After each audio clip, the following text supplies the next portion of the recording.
बोल बोल भक्त और भगवान की। चले पुरस्कार की ओर। संतोष चौधरी की पत्नी माता जी की ओर से सभा के साथ बड़ी उदार दिल से शानदार 51 रुपए के आशीर्वाद हमारे मंडली के लिए आए हैं। माता जी की चरण कमलों में कोटि कोटि नमन करता हो। सत्यम कुमार अनुज कुमार की ओर से शानदार 21 रुपए की पुरस्कार है और एक श्रद्धालु की ओर से 21 रुपए की पुरस्कार है। भगवान श्रद्धालु की मनोकामना को पूर्ण करें।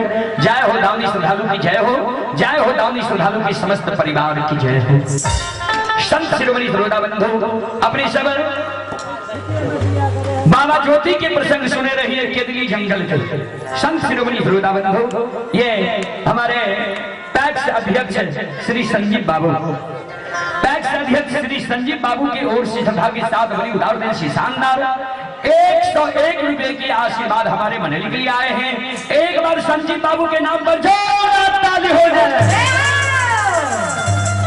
भगवान श्रद्धालु की मनोकामना को पूर्ण करें। मां सरस्वती परिवार में बाल बच्चे को विद्या की भंडार दे। बाबा भोले भंडारी भंडार को भरे रखे।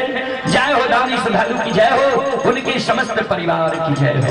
संत शिरोमणि सरोदा बंधु ये हमारे रामचंद्र बाबू पजियार शिरोमणि, हमारे रामचंद्र बाबू पजियार शिरोमणि की ओर से सभा के साथ बड़ी उदार दिल से शानदार 51 रुपए की पुरस्कार हमारे मंडली के लिए आए हैं।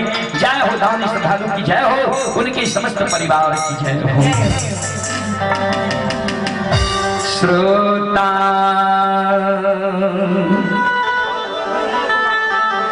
भगवान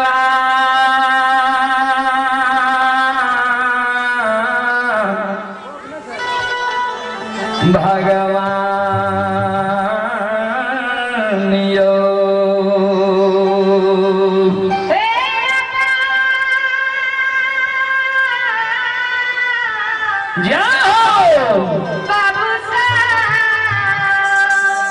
सज्जन वृंद ज्योति बाबा का धर्मराज बना केदली जंगल में जब पुनः जीवित के ज्योति बाबा के कल के आए पूरा जन्मभूमि स्थान ला जब ज्योति बाबा केदली जंगल में काने लगले ठाकुर जी आप के है हमरा पोपी नगरी में जे यहाँ हमरा पोपीपुर जन्म स्थान ला जे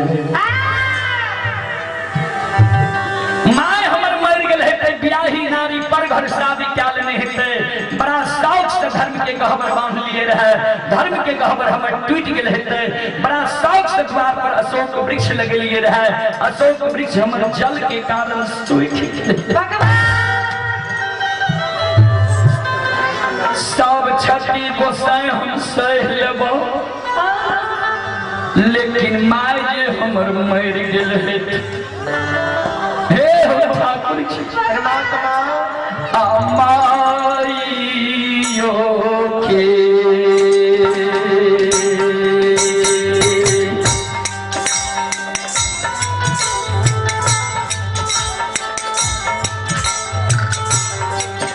निरमोहिया अमाइयो के कारण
एक श्रद्धालु की ओर से शानदार 51 रुपए की पुरस्कार है और आप हैं शंकर यादव है मुंजेलिया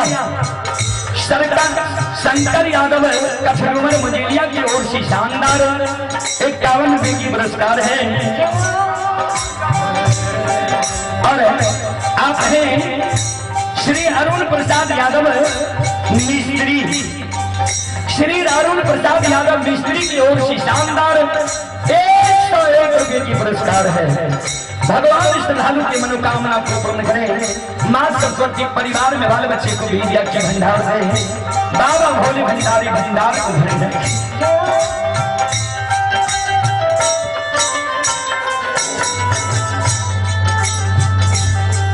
और आप हैं अमर कुमार की ओर से शानदार 21 रुपये की पुरस्कार है। भगवान श्रद्धालु की मनोकामना को पूर्ण करें। जय हो दान श्रद्धालु की जय हो।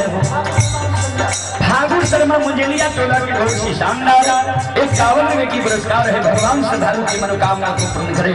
जय हो दान श्रद्धालु की जय हो। जय हो दान श्रद्धालु के समस्त परिवार की जय हो।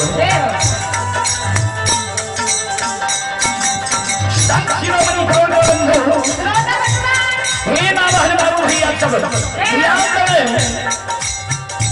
सजन बड़े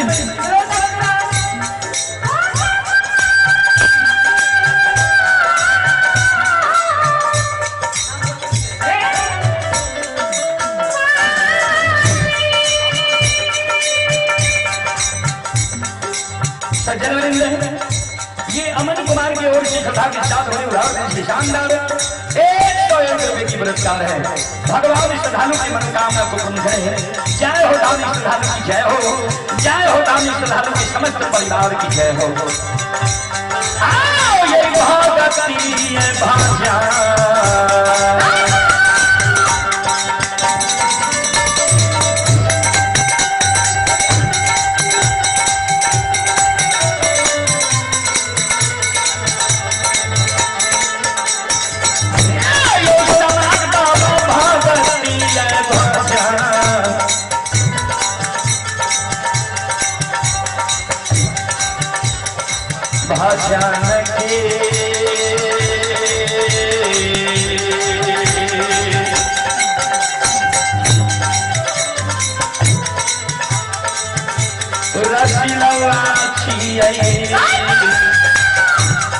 ठाकुर जी बाबा दुलारू आए।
मरर बाबू की ओर से श्रद्धा के साथ बड़े उदाहरण शानदार 101 रुपये की आशीर्वाद हमारे मंडली के लिए आए हैं। गुरुजन के चरण कमलों में कोटि कोटि नमन करता हूँ, आशीर्वाद चाहता हूँ। और एक श्रद्धालु की ओर से 51 रुपये की पुरस्कार है। भगवान श्रद्धालु की मनोकामना को पूर्ण करें। और आप हैं श्रोता सज्जन मेरे माँ बहन बाबू भैया सब राजेंद्र पंडित के सुपुत्र अशोक पंडित की ओर से शानदार 51 रुपये की पुरस्कार है। भगवान श्रद्धालु की मनोकामना को पूर्ण करें। ज्योति बाबा जे धर्मराज बाबा के कहलखिन माय मर गेल हेते बियाही नारी पर घर शादी काल में हेते धर्म के गहवर टूट गेल हेते अशोक वृक्ष सूख गेल हेते। धर्मराज बाबा कहलके नहीं कांदो हे हो केदली के राजा बनवासी तपस्वी ने मरल ये माय तोहर अन्ने पर घर शादी के ब्याही नारी अन्ने टूटल ये धर्म के गहबर ने सुखल ये अशोक वृक्ष। अपने सब जे खड़ा छी बहुत जगह छे आबू ने बैस लियो ने दूसरों को सुने के मौका दियो। आबू आगा बहुत जगह से कार्यकर्ता महोदय से आग्रह करके उनका सबके बैसावे के प्रयास करियो। संत शिरोमणि दरोड़ा बंधु आप ही नीतीश कुमार और बिट्टू कुमार हमारे पास ऑनलाइन हर चीज किया जाता है, फोटो बनाया जाता है, कोई भी जरूरत में हमसे संपर्क करें। ये श्रद्धालु की ओर से शानदार 51 रुपए की पुरस्कार है और आप हैं छत्तीस चौधरी कछलुमर, श्रद्धालु की ओर से शानदार 25 रुपए की पुरस्कार है। भगवान श्रद्धालु की मनोकामना को पूर्ण करें। ज्योति बाबा के धर्मराज बाबा के ठाकुर जी अपने के बात पर हमारा विश्वास नहीं हुई है। धर्मराज बाबा करके से किया ना हमारा बात पर विश्वास हुई छा। ज्योति बाबा करके अपने के अनेक नाम लिया, अनेक काम लिया। धर्मराज बाबा करके की सब नाम छी हमर, ज्योति बाबा करके सुन लिया यहाँ के नाम की सब छिया। यहाँ के नाम निर्मोहिया छिया, यहाँ के नाम छलगरिया छिया, यहाँ के नाम बाबू कैलाश छिया, यहाँ के नाम निरंजन छिया, यहाँ के नाम निराकार छिया, यहाँ के नाम यमराज छिया, यहाँ के नाम धर्मराज छिया।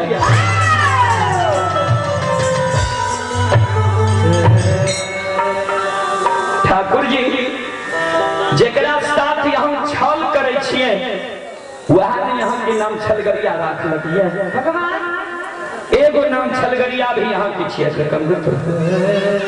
वह कारण यहाँ के बात पर हमारा विश्वास नहीं हुई है। धर्मराज बाबा कल के जो हमारा बात पर विश्वास नहीं छो, तोरा याद छो केदली एलहर त तोरा साथ के एलर है ज्योति बाबा के सरकार। हाँ हे ठाकुर जी दुख के बेर में सब सगा संबंधी हित प्रेम दोस्त महीन यार कौर कुटुंब सब हमर विरान भए गेल।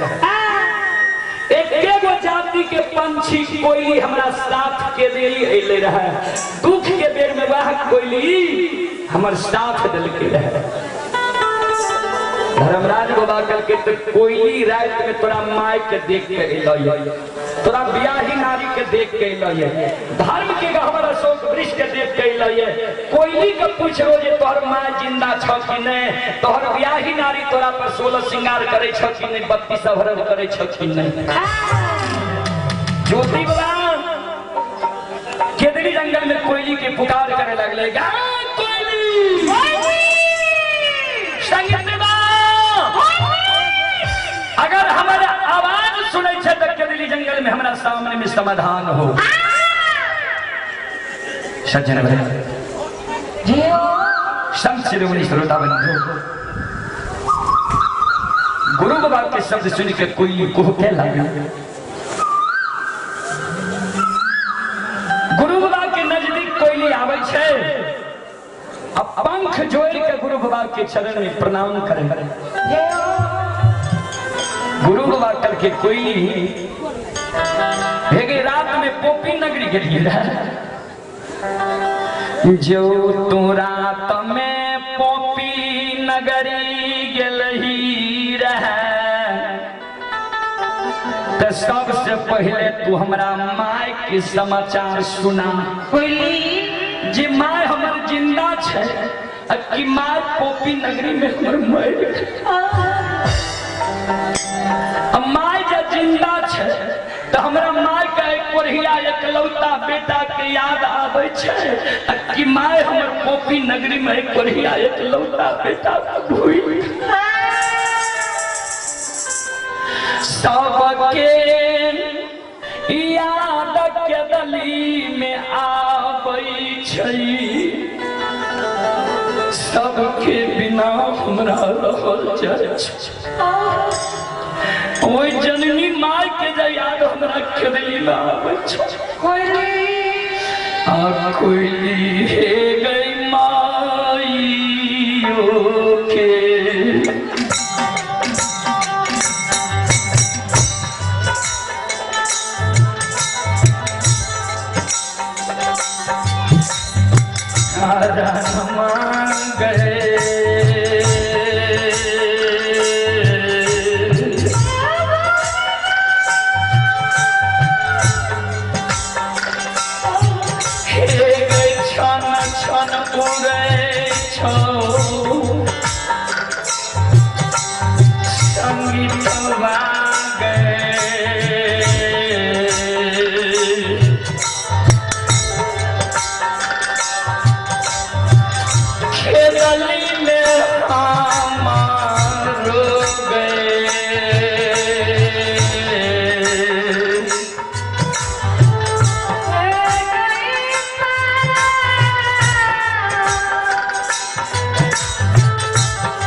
सज्जन वरिंदे मुंजेलिया के निवासी सहदेव बाबू की माता जी की ओर से शानदार 11 रुपए के आशीर्वाद हमारे मंडली के लिए आए हैं। राजेंद्र पंडित के सुपुत्र भीम कुमार 51 रुपए की पुरस्कार है। तेजस्वी कुमार पिता रतन शर्मा मुंजेलिया तोला 51 रुपए की पुरस्कार है। और एक छोटी बच्ची की ओर से शानदार 21 रुपए की पुरस्कार है। और एक छोटा बच्चा की ओर से भी 21 रुपए की पुरस्कार है। भगवान श्रद्धालु की मनोकामना को पूर्ण करे। जय हो दानी श्रद्धालु की जय हो, उनके समस्त परिवार की जय हो।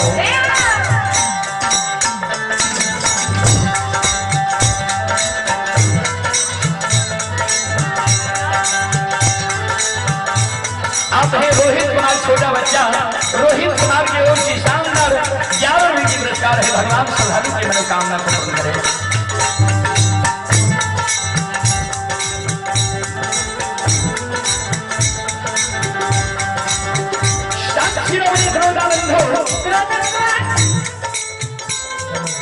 गुरु बाबा का शब्द सुनकर कोई गुरु बाबा के पाया पहुंचा पर बैठ गए। अब गुरु बाबा के आंसू के पोछे लागले। गुरु बाबा नहीं मरल यहाँ के माल, नहीं पर घर शादी के लगे यहाँ के ब्याही नारी, नहीं टूटल ये धर्म के गहवर, नहीं सुखल ये अशोक वृक्ष।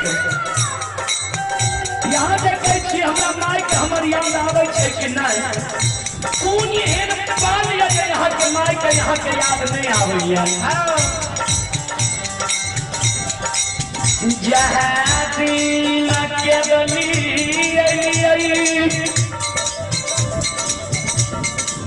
वह दिन से यहाँ के मार एक नींद ने रोज दिन द्वार पर चल आवी है। अब पूरा मुँह यहाँ के माय भर दिन के ही आवत रही है। भर दिन के यहाँ के माय यहाँ के शोक में कौनित रही है।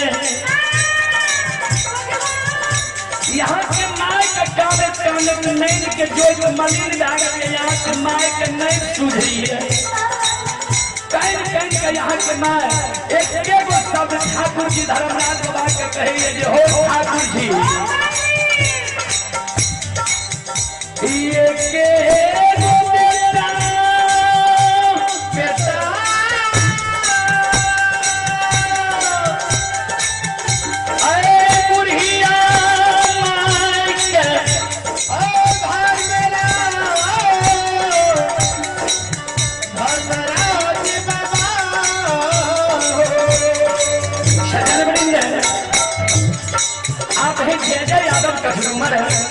जय यादव की ओर से सुधा के साथ बड़ी उदाहरण से शानदार 51 रुपए की पुरस्कार है।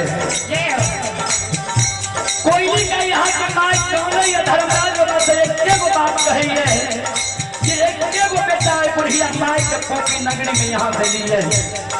बेटा का बच्चा सपोज का जवान क्या दिलिए, शादी विवाह दुरागमन करा दिलिए। अच्छा हमारा अवस्था गिर गए, बेटा जो हमारी सेवा सत्कार करती है, वो बेटा से जो हमारा सुख होती है, हमारा बेटा का तुहर के कभी जंगल में आ गया।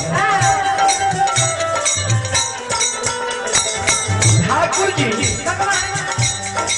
वह बेटा के आस में हम चिंता जे कहिया बेटा हमार केदनी से अब बेटा के नजर के सामने में जब मर जेबे जब बेटा के हाथ से बुढ़िया माय के मुंह में आग बाहर मिल के यहाँ के माय कौन है सब धर्मराज बाबा से कहिए यहाँ ठाकुर जी ये कहिया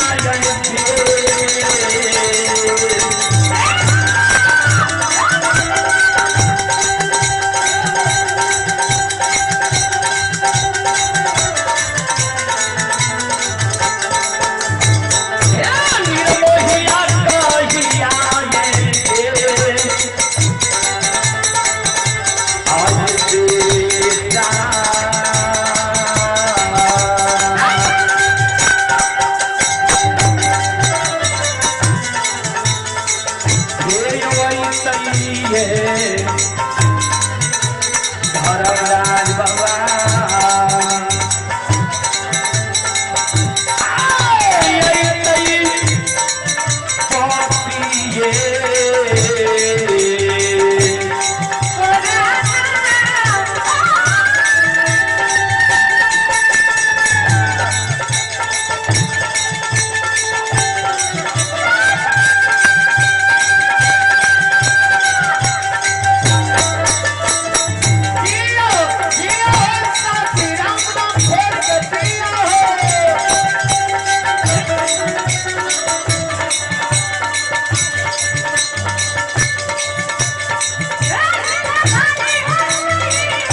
पुरस्कार है। छठू पंडित के सुपुत्र ही भूषण पंडित की तरफ से शानदार 51 रुपए की पुरस्कार है।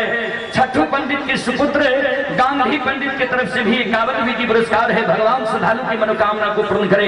जय हो दानी श्रद्धालु की जय हो, जय हो दानी श्रद्धालु के समस्त परिवार की जय हो। ये छोटा बच्चा की ओर से शानदार 21 रुपए की पुरस्कार है। भगवान श्रद्धालु की मनोकामना को पूर्ण करे। जय हो दानी श्रद्धालु की जय हो, उनकी समस्त परिवार की जय हो। सज्जन कोयली जगल के यहाँ के माँ जिंदा या ब्याही नारी है के घर में ये धर्म के गहबर अमानत ये अशोक वृक्ष अमानत ये धर्मराज बाबा करके ज्योति बाबा का आप विश्वास भेलन तोरा ये सब कुछ अमानत छ आप विश्वास भेलन ने ज्योति बाबा करके सरकार विश्वास त भए गेलै, लेकिन हमरा के दिल से टोपी जाए के मन नहीं है। आप है खुशी कुमारी छोटी बच्ची की ओर से 21 रुपए की पुरस्कार है। धर्मराज बाबा करके किया न जब हो ज्योति बाबा करके सुन लिया। एक बेर यहाँ ममता मोह त्याग के अब बैराग रूप में केदली ले लिए, अब फिर बैराग रूप के त्याग के कहे छे ममता मोह में जाए ले हम नहीं जाब सरकार। धर्मराज बाबा करके लेकिन तोरा ले जेबो 12 वर्ष के करार तोरा दिलिया ये 12 वर्ष के अवधि तोहर समाप्त भए गेल। ज्योति बाबा करके सरकार अगर अपने हमरा कॉपी ला देवे तो ठीक है हम जा, लेकिन केदली में हमरा साथ यहाँ सब करू। धर्मराज बाबा करके जब सब करे ले कहे छो तो ठीक है तोरा वचन दिलिए जे मांगो देबो की चाही तोरा बोलो। धर्मराज बाबा के ज्योति बाबा करके जे मांगबे ला देबे सरकार। धर्मराज बाबा करके हाँ मांगन की चाही तोरा। धर्मराज बाबा करके तो सुन लिया। ठाकुर जी जय दीन के दलिया बई रही